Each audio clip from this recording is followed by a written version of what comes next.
On the latest episode of Farmer Wants a Wife, another new contestant joins the cast, Melody's mom. I gotta tell you, when she showed me the pictures of the guy she needed to select, I says, he looks good. Thanks. Yeah. I'm Lizzie Frizzle. This is the Recap Corner, now home to 1,000 subscribers. Thank you. Thank you so much for subscribing to this channel, for watching these recaps, and for leaving such supportive comments. I also just hit 10,000 views on a single video for the first time, which was really exciting too. So thank you, thank you, thank you, thank you. There's a lot of content to choose from online, and I feel very grateful and lucky that y'all want to come talk about TV with me. So let's talk about some TV. Woo. Season 2, episode 11 is called Family City Visits, Part 1.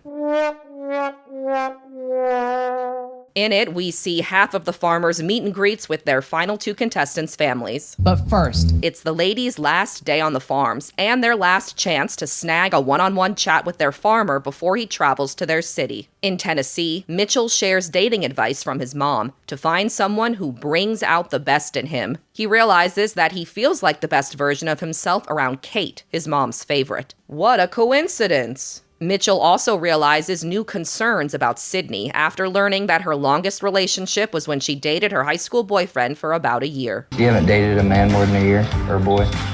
No, I haven't. I don't rely on anyone. Yeah, you know? You're very independent. Yeah. Doesn't she work for her dad's company? I think Mitchell said your daddy has a construction business. Mm-hmm. You work with him? Yeah, I work for him. In Colorado, Brandon wonders if Grace would be happy living so far away from her family in Wisconsin. That she's close to them, both emotionally and geographically, is pretty much all we've learned about her the entire season. Meanwhile, Emerson's country ways continue to impress Brandon when she's able to collect eggs from his coop without angering any of the chickens, unlike someone else who used to live on his farm. In Missouri, Ty reveals to Megan that he's known for a while she'd be one of his finalists because their lives are the most similar. Melody reveals to Ty that it's loud in New York. You haven't been to New York, so I don't think you're used to, how loud we are. Yeah? Yeah. And in Florida, I completely miss all of Nathan and Allie's conversation because I couldn't hear anything over Nathan's shirt. Then later, he and Taylor golf together. I've been hoping to see Taylor golf all season after it was her entire personality in the premiere. I've always wanted to teach a guy how to golf. All right. You just gotta turn and then just anchor on this leg and then just follow through the hips.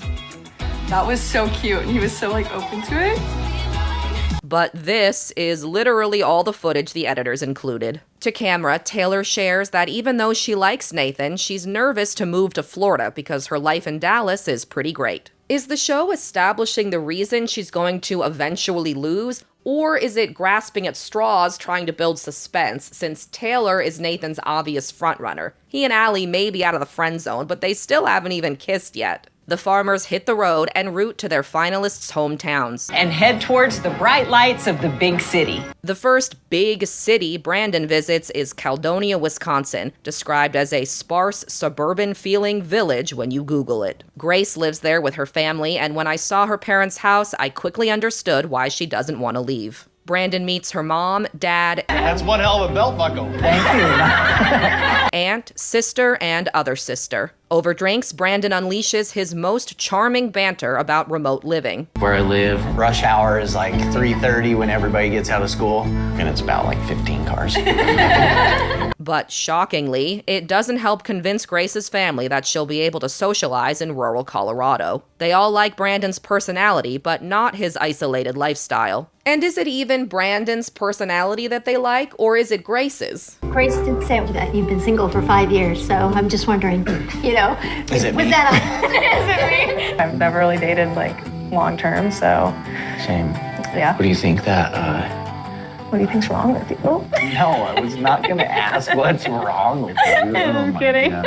Later, on a walk through the neighborhood, Grace reassures Brandon that her feelings for him are so strong she's willing to leave Wisconsin. To camera, Grace confesses that she's falling in love. To Grace, Brandon confesses that he missed her. And that's not nothing. On the East Coast, Ty's in NY on a trip to Melody's family's house in Yonkers to meet her mom, dad, I'm the father. brother, other brother, sister, and other sister who doesn't know where Missouri is. Where's Missouri? Missouri is right in the middle. Melody's family asks Ty tough, hard-hitting questions, like if he wants another kid and if he calls horses instead of Ubers. So if you're stranded, what do you do? Like call a horse?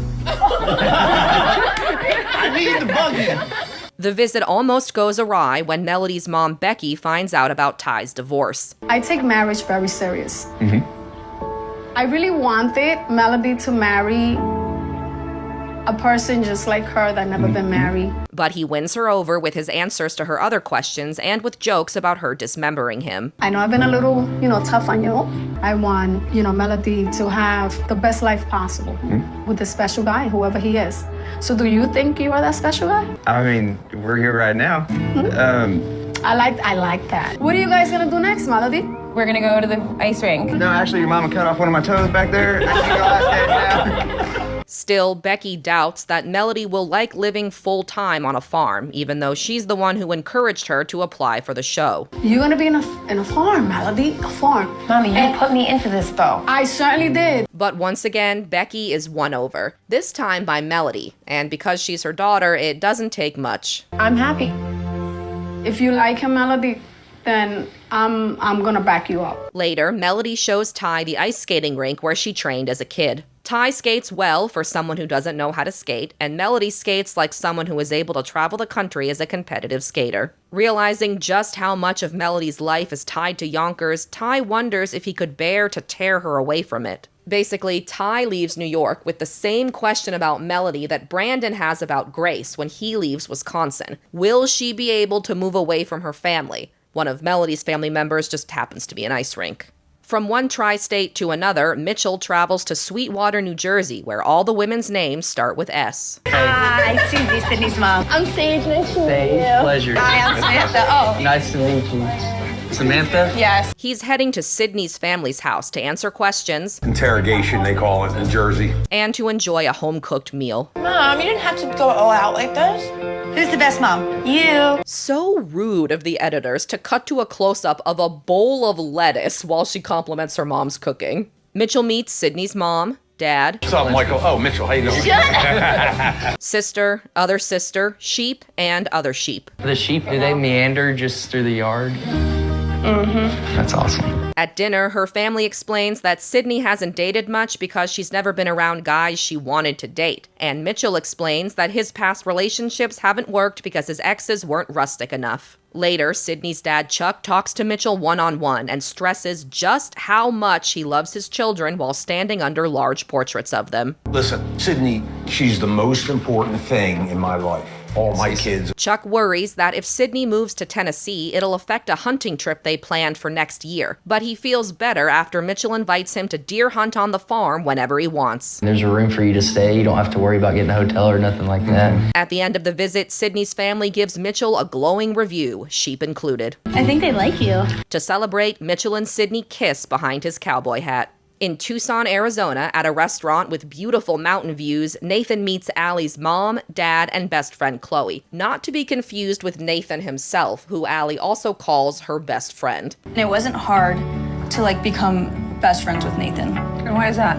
Nathan is very respectful. We learn that Allie's parents have been married for 41 years and that there are no decent men in all of Arizona. Except for her dad, Chad, I guess? It's hard to find a Nathan in Arizona. Chad, the dad, asks Nathan how he feels, knowing that one of his finalists will inevitably end up brokenhearted. But when the moment is revisited later in the episode, the edit changes his question. And I know somebody's got to have a broken heart in this.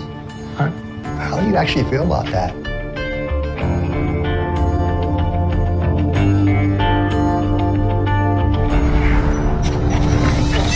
It's just, I would hate for her to have a broken heart. How do you actually feel about that? Regardless of what was asked, Nathan's answer impresses. I don't aim to hurt anybody.